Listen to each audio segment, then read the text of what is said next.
Con la crisis lo que sí se ha podido agudizar ha sido el tema de las desigualdades, ¿no? Las desigualdades hoy en concreto se están tratando y se van a tratar en tres vertientes, la de género, la de desigualdad en cultura cooperativa y luego la desigualdad social y bueno, pues creíamos que son temas que en las cooperativas pueden dar mucho juego, hay muchas cosas ya trabajadas.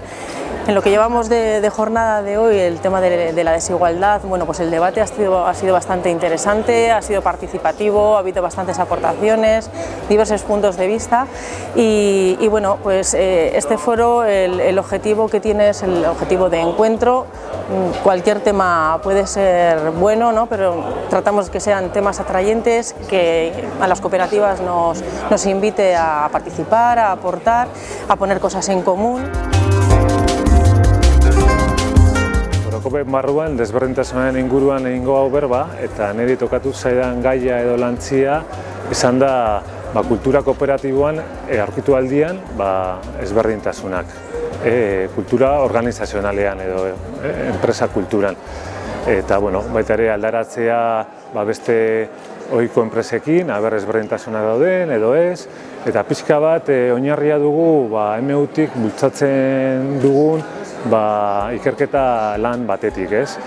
Berton ikusten ditugu enpresa barruan kultura ezberdinak egon aldiela eta ezberdintzen dugu kultura pasiboa, agresiboa eta konstruktiboa. Berbaiten da bazkidetza daukon onurak eta onuragarriak ez diren gauzetaz.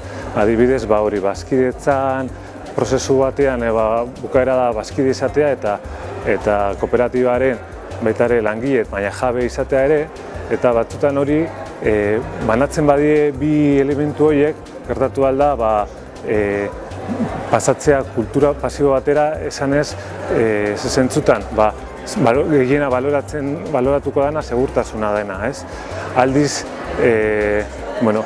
potentzialitatea dauko, baita ere eredu kooperatiboak pertsona bat bazkide bilakatzerakoan, bere lan ibilbide osua barnean egingo duen, baita ere bultzatzeko pertsona horren hazkundea enpresaren hazkundearekin bat. Orduan, binomio horretan, binomio hori landuko dugu, ez? Kultura pasiboak eta eraikitzaileak kooperatiba barruan ere aurkitu aldiela.